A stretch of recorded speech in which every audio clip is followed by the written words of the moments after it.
Beautiful. I'm going to have my phone here. Hello, hello, everyone. Okay. Hi. Try to multitask. This is going to be interesting. So Patty's on her phone seeing if there's people saying things Yes, yes, on because Facebook Live. So hello, everyone. Thanks, Patty, oh for yeah, there inviting it is. me. There you are. Okay, good. Are We we saw here? that. Yeah, we're here. Let me begin by saying hello. Welcome back to Chatting with Patty. I needed 2 weeks off. Let me put myself here for a second. I needed 2 weeks off because let me tell you why.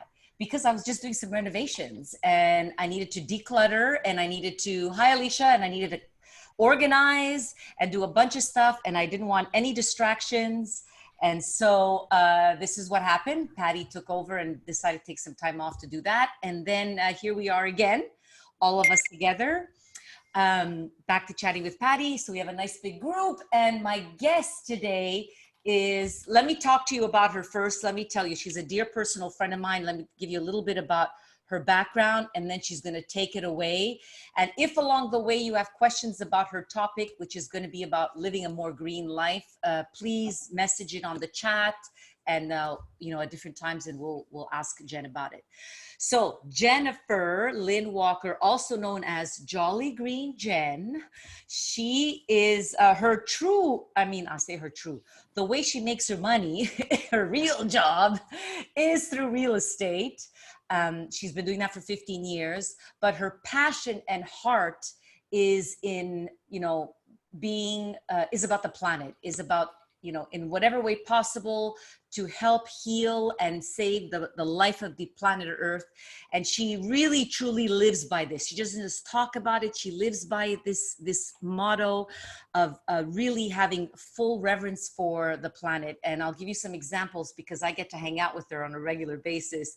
But this is the kind of person that Jen is. She has, the responsible real estate agent. Then she has this wild nature about her, which is, here's a typical afternoon with Jen. We'll be walking in the woods and she spots plants or flowers that catch her attention.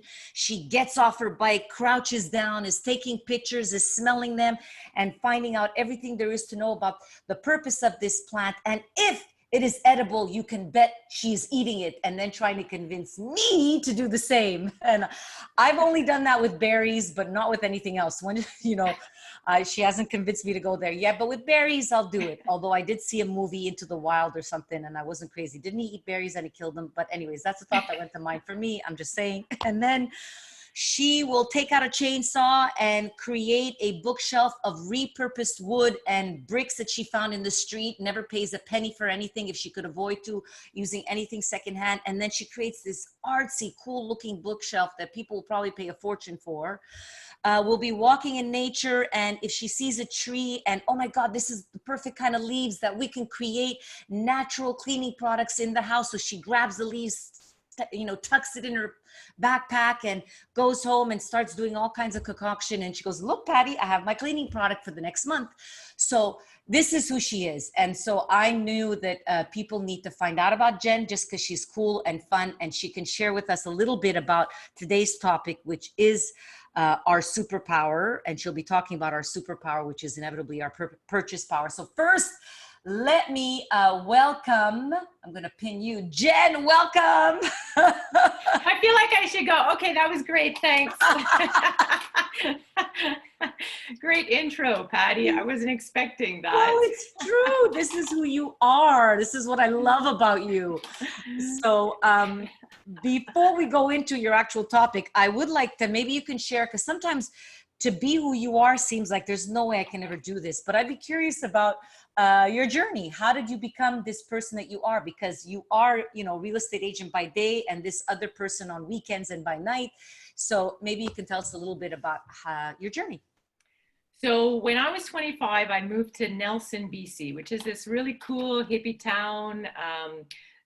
And I always had digestive issues, gas, bloating, and somebody says, go to a naturopath. And this is the first time I ever heard of a naturopath. And he says, you need to take a food sensitivity test. And I found out that I had a high sensitivity to dairy and wheat, and I cut it out of my diet. And it changed my life. I didn't have any more mood swings. I had, perfect digestion. I had mental clarity. I had more energy. And I thought, wow, if one little small action like that could change my life, what else is there out there? And in Nelson at that time, so this is 28 years ago, they had organic grocery stores. It was right in the middle of a mountain, so there was all kinds of outdoor activities happening. And so I was really connected to the planet there. So I started reading everything I could about health and wellness, and also being taken out to backcountry skiing and hiking, and these things I've never experienced before in my life. And since then, I actually was a sea kayak guide for a while. I've probably done over 400 days hiking in the mountains and backpacking, like, filling up my backpack and going off for a bunch of days, snorkeling and scuba diving. So I feel like I've got firsthand, like a front seat of what's happening on the planet. And with my eyes, I can see, where I went scuba diving a while ago, it was all healthy. And then a couple of years later, went back and it was dead. I've seen clear cuts. I've seen, we've seen animals go extinct. And so it's become a passion of mine. And I decided that I'm going to start becoming more mindful and create a life for myself that has the least amount of impact. So that's what I did. And because of this, I was a hairdresser for 15 years. And at the end, I ended up working for a hair salon called Holistic Hair Studio. And the owner started buying all these healthier products. So I started getting even more into it. And so after leaving that and getting into real estate, I thought, well, what can I do in real estate? So I started learning more about, building greener homes, renovations, alternative products, what more can we use? So all to say, this has brought me to where I am today. And so what I want to talk to you about is what can you do from your life and how can you contribute? It's an overwhelming process. We're reading so much, we're hearing about, the air's polluted, the oceans, the trees, everything that we rely on. And it seems so overwhelming for a lot of people. So it's like, what can I do to make a big difference? Is everybody still with me on that? Yeah. And truthfully, I'll say, as somebody I've known you, so I've seen it firsthand, but even there, like, the back of my mind always goes to the place, and you kind of alluded it that you but can one person really make a difference in this global environment of ours to really make a change and to create an impact? Because it feels like we're so far to one end. Can little things really make a difference? And I know you're going to talk to us about that, but I know that's always at the back of my mind because it feels like it's gone so far to one end, but maybe hence the overwhelm and hence all that stuff. But yes. And we're definitely going to get into it. One thing I'd like to mention though, is the quality of life depends on the quality of our health. And then the health of us also depends on the health of our planet. Our planet is our lifeline. If our planet's not going to survive, we're not going to survive. So that's such an important thing to keep on the back of our heads, because that's, I think, what's going to drive us to start making changes, because we want to leave a planet that for our children, or grandchildren, or, just generations to come, where, we're going to be thought of as the influencers, and we had a chance to make a difference, and we did, And so today we're going to talk about living greener life and exposing a superpower you didn't know you had. So I'm just going to say a disclosure from the beginning that I'm going to be talking about a lot of things, and it may seem overwhelming. It's overwhelming for me. I feel like I know so much and I have to condense all this information into one tiny message for you, because I feel like even myself, when I go to these, when I listen to podcasts, and sometimes there's so much information, it gets so diluted. So I just want to let you know that even though it may be overwhelming for some, maybe, everyone else, you might know a lot about green, that you'll have one message, one great takeaway. Okay, so one thing I want to first talk about is, what is going green? And now that I've got 3 wonderful people here that I could ask. So what's going green for you? They're all you have to unmute them. And it could be anything. It's something personal. What does going green mean to you? I'll have something, and anybody else if they want to share. I know for me, I made a conscious effort to spend less on clothes. Can that be called going green? It is. Oh my God. Yeah. I have a lot of clothes. So I've really, this year, the last 2 years, but this year especially, since I'm not going anywhere, I said, that's it. You're going to stop buying clothes and actually looking at how to repurpose some of them. So part of the decluttering was getting someone to say, look at what I have. Can you make it different instead of buying something new? Yeah. And the clothing industry is one of the worst industries on the planet today. Oh. Just so you know. Yeah. So that's good. Good. Yay. And what about you, Angela? Anything you want to add? What about composting? But I don't compost in the back, just the city composting. Yes. Yes, that's great. Small. But it's huge. That's a huge thing, because what the city's doing, everybody's composting. So the landfills, because each borough has their own landfill. And I know here, I'm in Point Claire, we're almost at capacity. Wow. And so composting is an important part of our landfills right now. So what you're doing is awesome. Good. Apart from that, not much else, because I mean, you're not buying, as you say, too much, and houses are toxic, aren't they? Really, a lot of the time, all the materials that go into housing. That's right. Yeah, the off-gassing that comes from these materials. That's right. For me, green means a healthier planet. And I just think that's it. It's a healthier planet. It's healthier for the animals, the people, the oceans, trees, and air. It's reducing your carbon footprint, which means using less non-renewable resources and living a more sustainable life. So, we only have so many trees, we only have so much oil, we only have so many minerals. And so as soon as we exploit all of them, they're gone. And these are our lifeline. So to me, it's reducing that. And so the bad news right now is that we're all killing our ecosystems. Everything to do with, our fresh air, our oceans, our water, overfishing, overcutting, the overuse of chemicals on our plants and soils, which are killing the bees. And we rely, I think it's 30 or 40% of our food from the bees.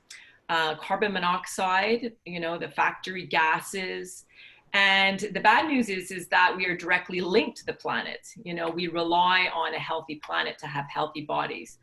And so if the planet's unhealthy, so are we. So the good news is that we can go green. So going green is a responsibility. It's a choice. It's life-changing. So you have to decide, I am going to go green, and start implementing new ideas and new habits, right? And so, this is going to affect you, like I was mentioning before, and your family and generations to come. So to go green, you need to be mindful. So in order to do it, you have to set an intention. So what does that look like? Who do you want to become? because that's essentially it, you know. You're like, well, I want to be a better person. You know, I want to have a healthier home, a healthier planet. I want to do my part in contributing to creating a healthier ecosystem. So then, you know, it's the difference between being conscious about it and unconscious. And now that we're talking about it, I mean, it's beautiful that you guys are here, because you're like, I want to make a difference. I want to be more conscious about it, you know? So, you know, it's just a matter of changing the habits. So you were mentioning, Patty, you know, what is the difference? So plastic bags, number one.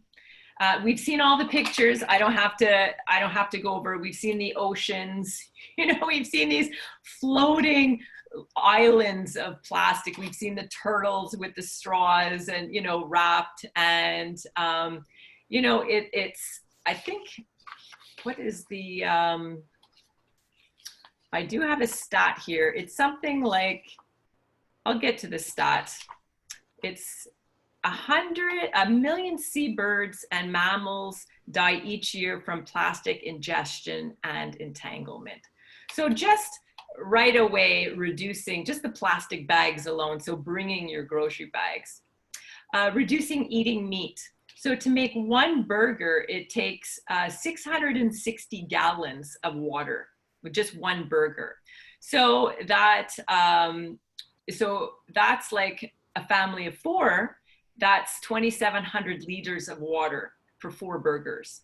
Okay, time out. First of all, because you said a couple of things. One is your plastic bags. And I want to talk to you about this because, one, I've seen you, what you do, you don't actually buy ever any Ziplocs. You reuse stuff, I don't know how many times over. Like, she really is someone that does not buy any of that stuff. You told me something once about plastics too, because you were saying in our fish or even some of the foods that we eat, they're finding plastics, correct? Did I hear that correct? Yeah, so they're finding now microplastics in the ocean, in fish, in oysters. You know, they're opening them and they're actually in there. So we're at a point now where the plastic, once plastic is produced, it never goes away, ever, ever. It's here forever. So, you know, unless we are recycling them, which a lot of plastics cannot be recycled, once they're produced, they're here. So they're being broken down and they're getting into our food chain. And they're then eventually, and all right now, they're getting into us. Into our bodies, basically. Into our bodies, yeah. Yeah. So that's plastics. You know, this is just, I'm giving you an idea. So it takes about 2,700 liters of water to make a t-shirt. And about 18 gallons, so I'm switching to gallons and liters because I know there's some Americans here too. So 1,800 gallons of water to grow enough cotton to produce 1 pair of blue jeans. Jeez. Yeah. So this water, of course, you know, is being produced, and a lot of times, you know, there's going to be, you know, leftover water, and it's going to be all chemically contaminated. So, you know, what are we doing with this water? So that's just kind of giving you one idea. So just if you have 5 pairs of jeans, you know, maybe 3 pairs of jeans, and already you're making a huge difference. So I don't know where you're going, like if you're going to talk about it later, because as someone who hangs out with you a lot, I'm just saying, here's a couple of things that I noticed you'll do, like you, and maybe you're going to allude to it. So if you do, stop me. But I know, for example, flushing is a consequence where you're mindful of actually how many times you flush, right? Like Yes. You will be mindful of how many times you go to the bathroom and flush. If it doesn't need to be, you'll wait. You know, I know it sounds weird, but I know she does it, and I've started to do that habit. Actually, I was like, okay, what the heck, why not? Yeah. So there was that you've done, which you can talk about, or that I noticed being around you that you've become aware of. You also don't wash a shirt immediately. Like you'll, I mean, obviously it has to smell nice, but you're not someone that washes stuff all the time every day to save water. Like you actually consciously won't want to right along there. Yeah, exactly. It will also saves the life of your garment. Yeah. And the more you wash it, especially if it is not a natural fiber, all the microfibers come off your clothes and end up in the waterways. So that if you have a healthier garment, so you're washing it less, then it stays more intact and the less microfibers are going in the waterways. That's one example. It's like, you know, we all know save water. You know, you brush your teeth, you don't keep the tap running. You know, yeah, maybe when you're washing your dishes, you want to put it in a smaller bowl and not use as much. You know, there's all these, and I think, I mean, I remember hearing about this when I was, you know, younger. You know, I remember my mom yelling at me, you know, turn off the tap if you're not using it. Mhm. You know, these are, you know, I'm assuming logical things that we're doing around the house. Yeah. Washing your hair too. I mean, being a hairdresser, because we talked about that, it's not healthy to wash your hair every day anyways. You know, every 2-3 days, even 3-4 days is just fine, you know? And, you know, that includes, you know, using more natural products and stuff like that. Okay, so yeah, good. Sorry. Well, I'm just that saying was that more great. because I know Yeah. that you do it. You do the dish thing. I've seen you do all that. The new level of it was, oh my God, she doesn't even flush all the time. And granted, I know this sounds awful. Jennifer's bad secrets. Oh my God.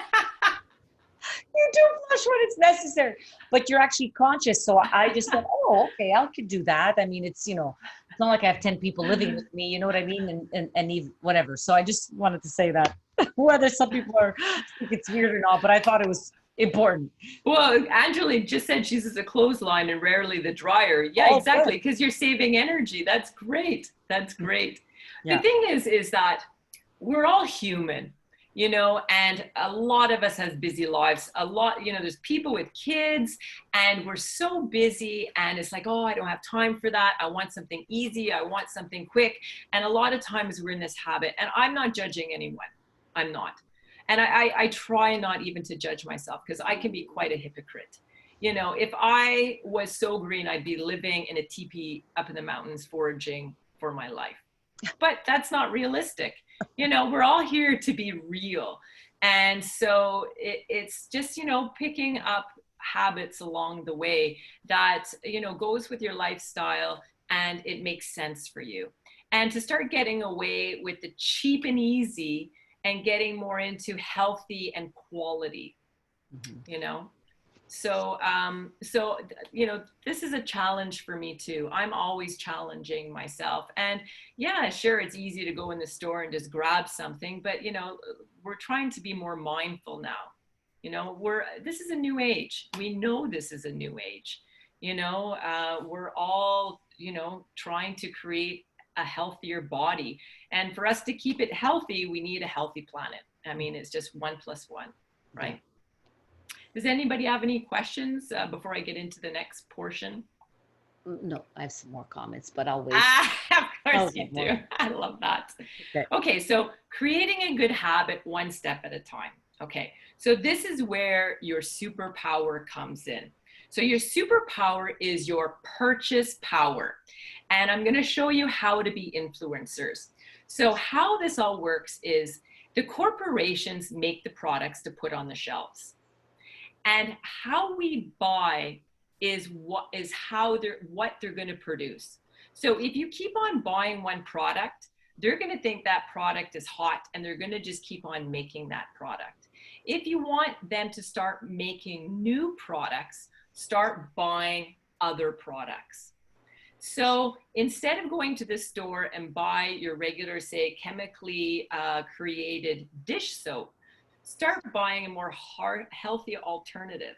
And that's what's been happening over the years, because you'll notice some of the big name brands are starting to change and creating organic products, biodegradable products, non-phosphate, the toilet paper, 100% post-consumer.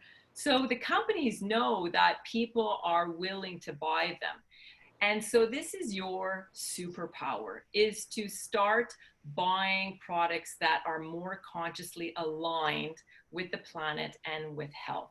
So, you know, I'll just use milk for an example. So 25 years ago, I was told, you know, don't drink cow's milk.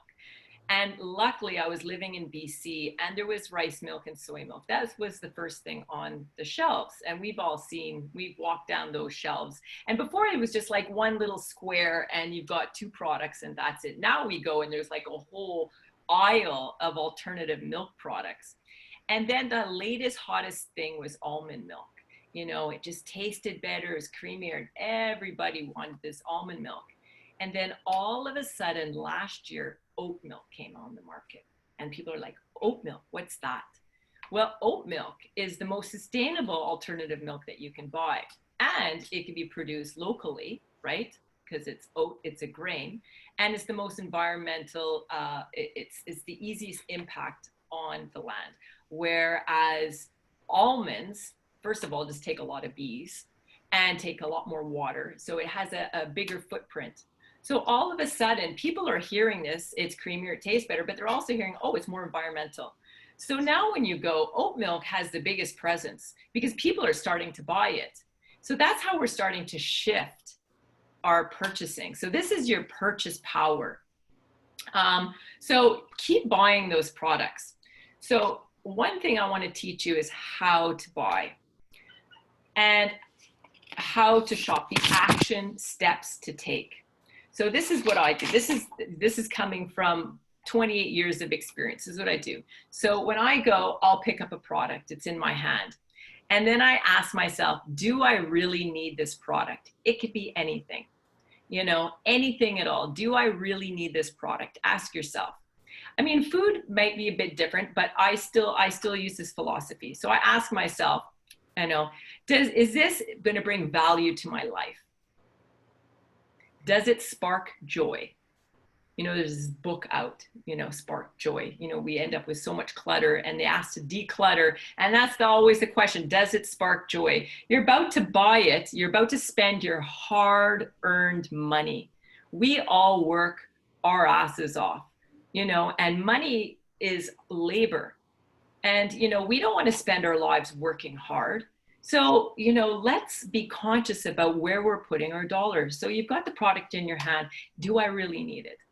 And, you know, is there something else out there that's more important in my life than buying this product? So if the answer is no, then you're done. You put the product back and you've saved yourself money, you clutter in the house, you know, resources of the planet, it's done.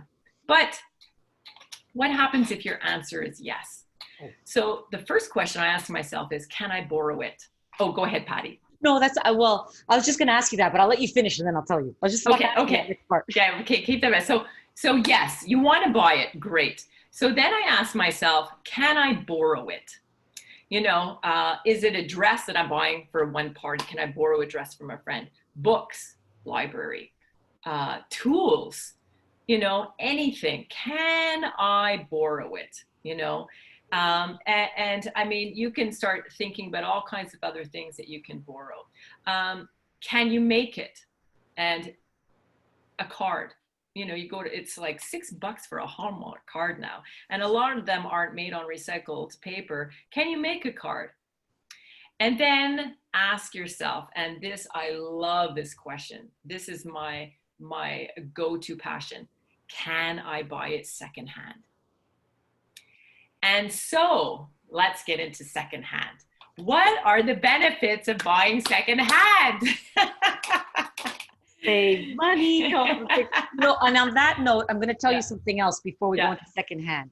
So because I'm on this journey of trying to be more mindful, Jen, I happen to be fortunate to have her as a close friend of mine. She says, okay, that's it. Before you even, because I'm asking those questions. And then at one point, I'm convinced I still need it.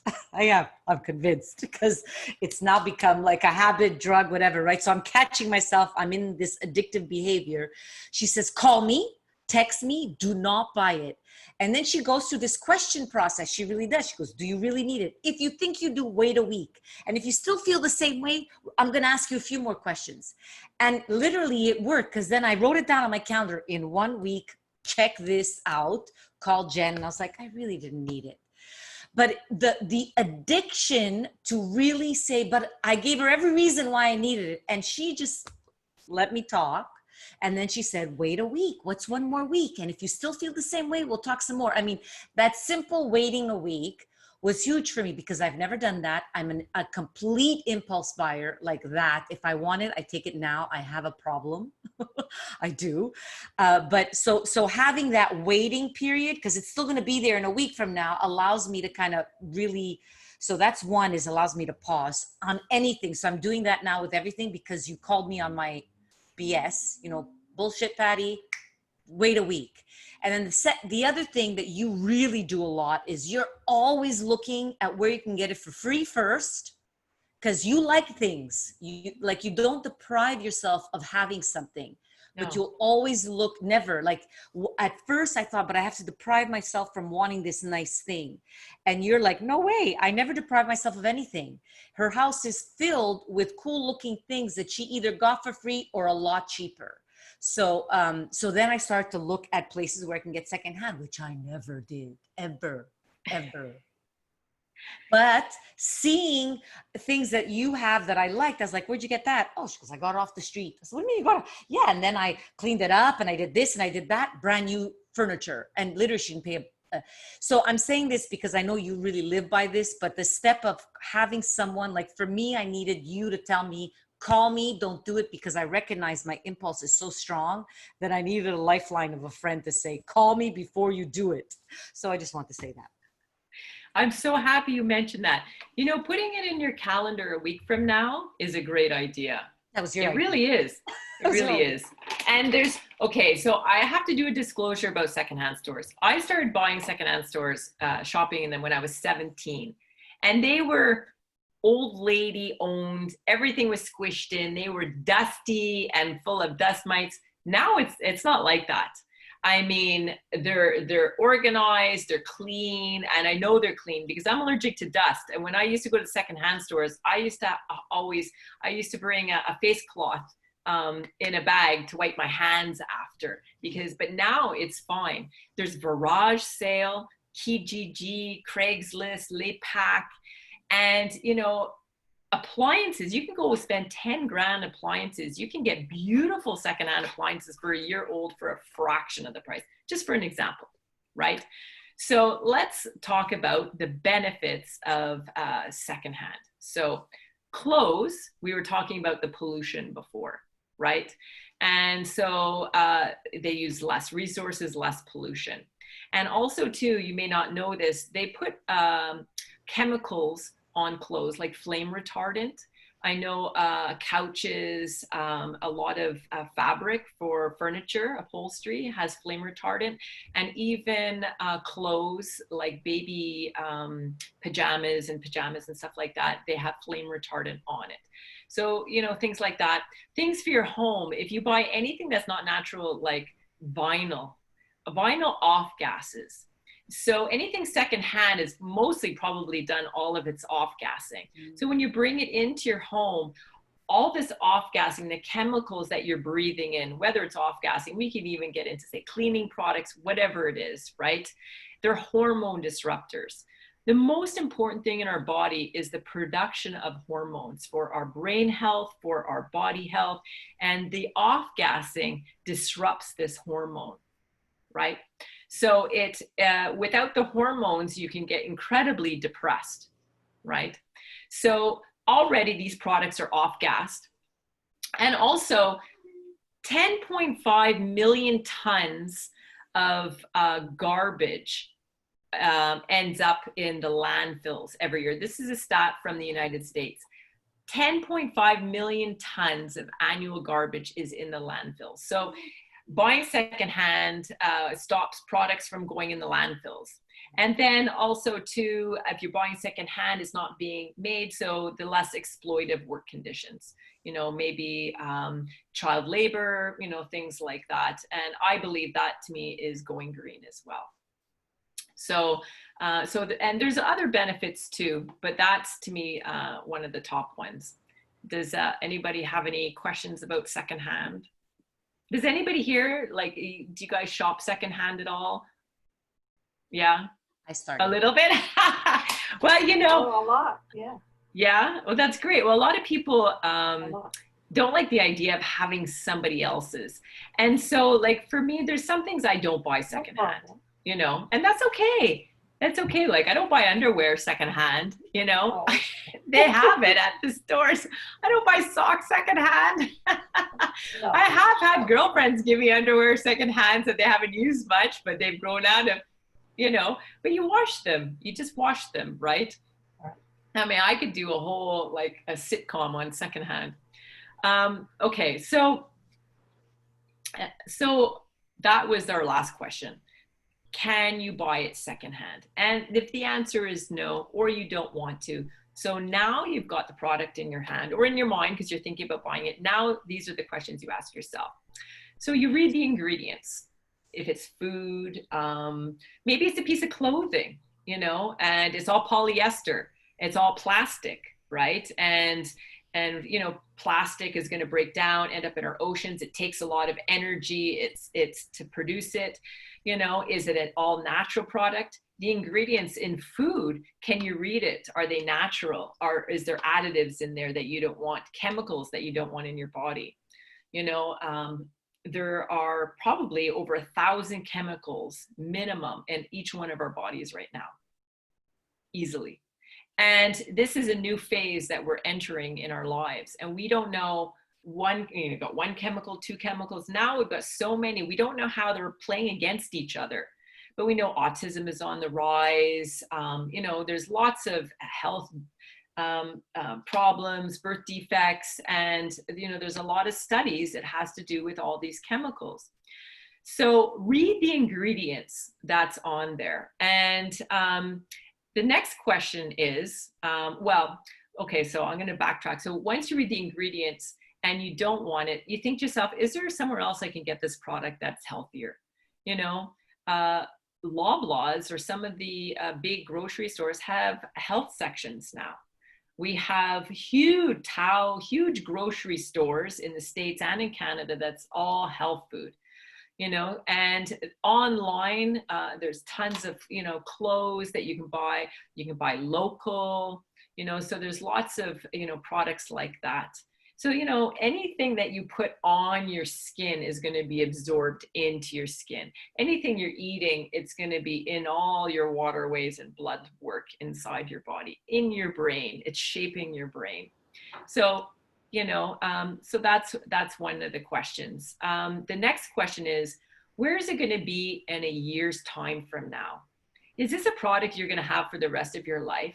And that's a great thing. Or is this something that, you know, in 2 weeks it's going to be in the garbage dump? Then you might want to think about, do I really need this? Is there an alternative way? So for an example, so I carry this with me in my purse everywhere I go. I love these because if I do takeout, I have all my cutlery here. And it's not expensive. And you can keep it in your car, take it when you go, you can attach it onto where, you know, on your hip belt, look cool. I keep mine in my purse at all times. You know, and these are made with a bamboo. And so, you know, this is just, you know, one example. So, you know, when you're buying, you know, takeout, instead of grabbing the plastic forks and spoons, you can carry something like this with you. So the big question, where is it going to be a year's time from now? Is it worth me buying it? Is it biodegradable? You know, can it be recycled? And then I ask myself, you know, what's it made out of and where is it made from? Yeah, where's it made from? And yes, so that's it. So where's it made from? So meaning, was it made fair trade? Do you know if it was made in China? Do you know if it was a sweatshop? You know, a lot of these products coming from Asia, they don't have regulations like we do here. So maybe, you know, you might want to look and go, oh, you know, it's costing me $5 for these pairs of pants. I can almost promise you there's probably some little kid who's sitting there for 16 hours sewing this for you, you know, and then you're like, well, I don't want to spend $30 on a pair of pants, you know, 5. Well, maybe instead of having 5 pairs of pants, you might just want 2 pairs of pants. So you're starting to rethink things and reshape things. So who made it? You know, is it fair trade? So chocolate, for example, let me see, I wrote something about chocolate. Rainforest destruction is one effect of the banana industry, and you can get a lot of fair trade bananas now. Cocoa companies pay prices so low that many cocoa farmers cannot meet their family's basic needs. So you not only saved a part of the rainforest when you buy fair trade, you are paying these local farmers instead of these big conglomerates. Yeah, so you're helping family in needs, and if it's cheaper, usually it's forced and abusive labor. So, you know, that's my next thing is, you know, where, and how is it made? So, I hope that's not too doom and gloom. No. These are all questions and good things to be aware of in the sense of when you're buying. And I know it seems, you know, what's funny is when you're talking about it, it seems, yeah, of course. And I'm sharing this more because I'm around you a lot. You really do this. Like you've built such a habit of checking the ingredient. I mean, someone who hangs out with you'll check the ingredients. You'll wait before you buy something. You'll look in your fridge and look at what's already there. And suddenly you've created something. Like it's become such a habit that what seems rather obvious, in the end, the difference between someone like you and someone like me is you actually consciously make those questions and step every day. And this is why I started to do that and needed to do it in one or two ways. I can't do it in every area of my life, or else I'd probably like be miserable. But I know in certain areas, I've begun the practice of asking that question, of postponing, of checking, oh, she did it this way, let me try that. You know, I noticed that when it comes to Ziplocs, you never buy a Ziploc, you use secondhand whatever bags that you have them there. So if you go to the store and we buy frozen blueberries, pierogies, your bread, a lot of times comes in these, they're all now resealable. So I save them and I wash them over and over. I don't know how old this is. She's not just saying that. Over and over and over. I've seen the pierogi bag for the last 5 years with you. Jeez. And also too, like buying hummus, buying yogurt, I reuse these all the time. There's no reason to throw them out or recycle them. And a lot of schools will take them too for projects. But you know, I went through that list, and I'm going to give Patty the list and she can post it. She's going to send an email out. But the most important thing to ask is, do I really need it? Mm-hmm. You know, and if I really do need it, can I get it secondhand or borrow it? You know, that has such a huge environmental impact. And then after that, you know, just when you're looking at the product, think, you know, is this healthy for me? And can I find it healthier somewhere else? You know, I went into a lot of detail, but really it's as simple as that. It's as simple as that. And can we go on talk about the borrowing? Because once again, this is something that she really does. For example, something that you do, and you made me realize it also, but you guys in your neighborhood share a lawnmower. Yeah, we share a lawnmower. Our neighbor gave us a lawnmower. So there's 3 neighbors. We all share the same lawnmower. So we're just like, yeah. I mean, it seems, who would have even thought of that? Like normally we just all get our own, we each have a lawn, but what you've done, so this is how far, you know, Jennifer will take this. Like, well, why do I need to buy one for the few times I use it? I'll just borrow it. And there's a conversation about that. So there again, the purchase power, she actually consciously does that, for example. So I wanted to share that because I thought that was kind of cool. I said, what, you even have a sharing of a lawnmower? Yep, we do. So anyway, I wanted to let you know that. No, I think that's a beautiful thing to point out. Yeah, my neighbors are great. And it was just a conversation. It was just a conversation, you know? And so there's all kinds of things you can do. So I know we're getting near the end. So there's just a couple of extra things I just want to point out. So, you know, when you're buying something, when you're buying clothes, you know, furniture, where it has fabric, sheets, try and buy natural fibers.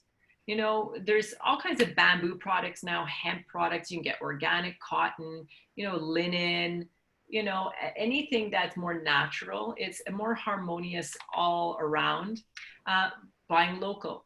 right? There's farmers markets now. We have so many beautiful local stores that we can buy from. That way it saves on shipping, right? The shipping with the pollution and using up all our natural resources for gas. Buying organic. Organic has less pollutants in the air and the water, because any type of pesticide you put on, it's running off into our land, it's running off into our water, it's getting into the fish, into the worms, and it goes up the food chain, and it ends up definitely in us. Wait, So yeah, yeah, something else that you yeah, do. go ahead. So her backyard. That way you don't have to, yeah. In your backyard. She has a beautiful backyard, and I think every single plant you have there, you never bought. No, I didn't. Yeah, it seems so natural to you. Yeah, no, I didn't. No, most of I us. actually go into the woods or along the what do you call the gutters of the street. You know, there's lots of there's daisies there. There's like beautiful plants that you can find in nature that you can go with a shovel and bring them back to your house. Lots of them. Actually, I just did a video on it that's on my website. Yeah, I mean, when you go walking in the woods, you go, oh, that's really beautiful. Well, just dig it up, put it, and bring it home and plant it. Why not? Well, Why yeah. not? And most of these plants in nature are already really good for birds and butterflies and bees. So you're bringing that home. I mean, you can find, yeah, beautiful flowers, beautiful flowers. Yeah, I say that because I noticed your backyard. It was great and plush, and I was like, "Where'd you get all these plants?" You're like, "What are you talking about?" Along exactly what you described. So, and that's something I would have never, I bought stuff. I didn't, Yeah. but now that I have pots next year, because now I bought the plant, I will do that version. I didn't do it this year, but next year we're gonna get some ferns. We're gonna get some ferns in the Some woods. ferns. Yeah, and if you have a family, it's great for kids or grandchildren. These are great activities to have. Like if you say, okay, let's go walking in the woods, just bring a little plastic bag or something you can, when I say plastic bag, I mean, something that's you've come across that you haven't purposely gone out and get. Bring a shovel and you just shovel it, put it in the bag, bring it home and plant it. It's a great activity for the kids. So yes.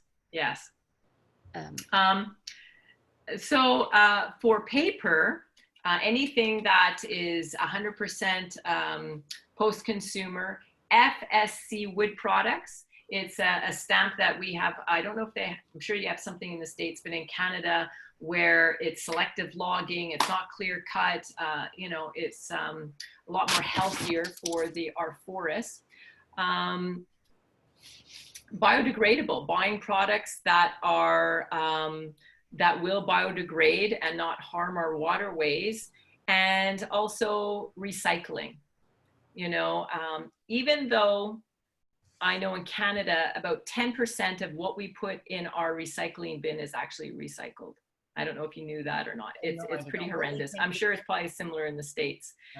Yeah, only 10% of what we put in. So, but we keep on doing it because it's going to drive the governments to come up with solutions, right? And Angeline, I like yours, donate everything. So that, if you want to get rid of a product, bring it to a secondhand store. There is also Salvation Army, and there's all kinds of, places now.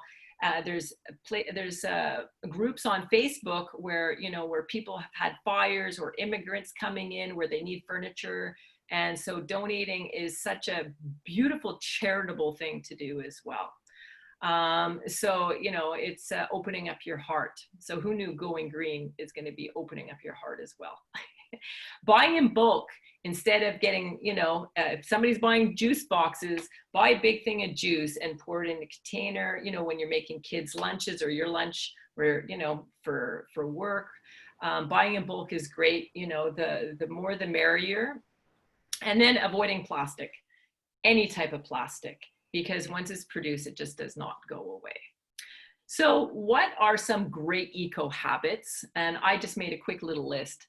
And maybe you're doing all of them now, but these I find are things that are obtainable, they're easy to do, and it's just, they do have a big impact.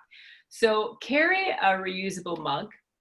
I keep this in my car. So if you go get coffee, and a lot of the coffee shops give you a discount if you bring in the mug. I don't know if you knew that or not. Most all of them do. So you're saving on plastic and styrofoam that ends up in the landfills. Reusable cutlery that I showed you, bringing your bags to the grocery store, and also saying no to bags. Let's say you forgot your bag, your reusable bag. So this is what I do. And I'm like, okay, thank you. And I walk out. You know, instead of putting it all, I'm like, I'm okay. I'm really okay doing this. And then I go in my car and I probably left my bag there and then I throw it all in there. You know, if my daughter's with me, I hear Carrie that she knows already. She knows I'm not going to take a bag. So her arms are open and ready to take it all. You know, so just, it's okay. If you have a purse, shove it all in your purse, put them in your pockets. It's okay to walk out like this. You're an influencer now. You're showing people, look, I don't need that plastic bag. You know, you'll look cool doing it. Believe me. And truthfully, as someone who hangs out with you, you do this all the time. It has influenced me. So I say that I hang with you and I see that, but you'd be surprised when people, because nobody does it. So what you just said, where you say, no, thank you, it's rare. Because if you forget it, you just take the bag. Okay. I've done it. Yeah, and I've taken things out of the bag because they quickly put it in. Yeah. And I just say, thank you so much. I really appreciate it. Save your bag for the next person. Right. I'm just trying to save the planet. You can add that in, I do, but you don't have Go to with add that in. I like that, Lance. And then recycle, of course, compost. Angelina, composting, using both sides of the paper. A lot of times I get mail, say from the government or whatever, and I notice on the other side, nothing's printed. So I save it. And then when I print out, if I need to print something out, I just reuse those. I didn't know you did that. Oh, girl. That too? And if I print stuff for work, I'll always save it and, you know, use the other side. And then, Angela, hang dry your clothes, right? Because the dryer, it brutalizes your clothes, number one. But it is the dryer and the oven and our hot water tank and the heating of our house are the biggest electric or gas or whatever you use energy suckers. So that for sure. And then buying recycled paper products. You know, paper towel, toilet paper, you know, printing paper. So my last thing that I'm going to end with is products we never need to buy ever again. You should never, ever, ever buy these products. Ziploc bags. Okay, go ahead. Yeah, go. This is someone I said for the paper towel thing. That was I know you told me that, but being in your house, it's not even in your vision. I know you have it somewhere. No, I don't. Oh, you don't? No. See? I never even noticed because there's never there. I figured, oh, see, so you have cloth everything. Every time we eat, there's a cloth. Everything is cloth. And I don't want to dirty your cloth. She goes, no, just take the cloth because you'll use that a few times over. Like you really do. And I thought you hid your paper towels to not overdo it. This is where I was going. She must hide it so that she doesn't use it all the time. You don't even have it. You're a whole other human being. Just lots of rags. That's all you need. You know, you have an old towel, just break it all up, lots of rags. So you never need Ziploc bags because these, I know everybody's buying these and they all Ziploc and they're even thicker. They're so thick. They're like 3 times thicker than a Ziploc bag. And I just put a little bit of soap, you know, rinse it out. And then I just, you know, turn it upside down. Ziploc bags. Tupperware. Like I said, you never need to buy Tupperware. They don't need to make that plastic ever again. We're buying it when you buy yogurt, hummus, whatever stuff you make. Paper towels, you know, rags. Napkins. You don't need napkins.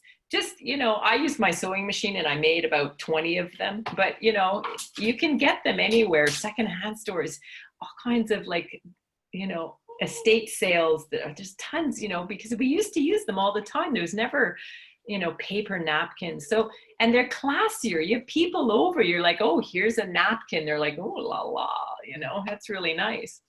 And then plastic wrap.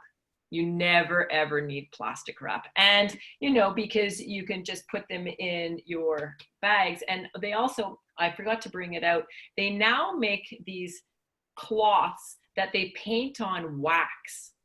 And you can buy them everywhere now. And they shape and form around, say, a bowl. So I've got a whole bunch of them. I get them locally. A woman here makes them, and you just wipe them, and then, you know, but you know, you can just take a plate and put it on top of your bowl and throw it in. You don't need to put saran wrap or cling wrap or wrap, you know, because no one, you know, when I buy mushrooms and I take that's, you know, because it comes with it on top, I save it. I just quickly wipe it and I put it in a drawer. So I'll reuse that over and over and over and over again. So yes, purchase power. Yeah, we're at the end. Purchase power. Because I've been around you enough to say you do all of that and some. You don't even realize the stuff you do. So I've had the privilege of being around you to remind myself. But this is where every one person can make a difference. But go on. Sorry, I cut you off there. No, I'm done. And I really appreciate everyone listening and you guys showing up. It means a lot to me. I think you guys are the wave of the future. Thank you. Thank you. Thanks. Very, very informative. Oh, good. Thank you, Angelina. And whatever it is, like every little bit is what does make the difference. You think it doesn't, but you know, if everybody does one thing and changes the way they, instead of buying the plastics like you do, like I've started to do that. I become more conscious of that and a few other things. But anyhow, thank you. I hope you all enjoy it. I truly did. You're always a pleasure to be around, Jen. And follow her on Facebook. She's always doing something quirky and crazy. And she is a jack of all trades. She can put on a pearl necklace and a dress and then take out a sledgehammer or whatever else and get in the woods and get on her hands and knees. Like, she does it all, and people like that are fun to kind of watch and be around, because it gives me permission to go there too. So this is what I love about you. Thank you so much for coming today with everybody here. Thanks to a few of you who came to join, and everybody on Facebook Live. Thank you so much. Jennifer, look her up, Jennifer Lynn Walker. Just friend her on Facebook. Follow what she's doing, and that'll inspire you every little bit to keep doing that. And I'll be sending out the questionnaire that you're giving me there for everybody. Perfect. And I have a Jolly Green Homes private Facebook group too that I put lots of information. I'll add that to it. Okay, yeah. So I'll email that and post that. Good. Thank you. Thanks everyone. Bye. Bye.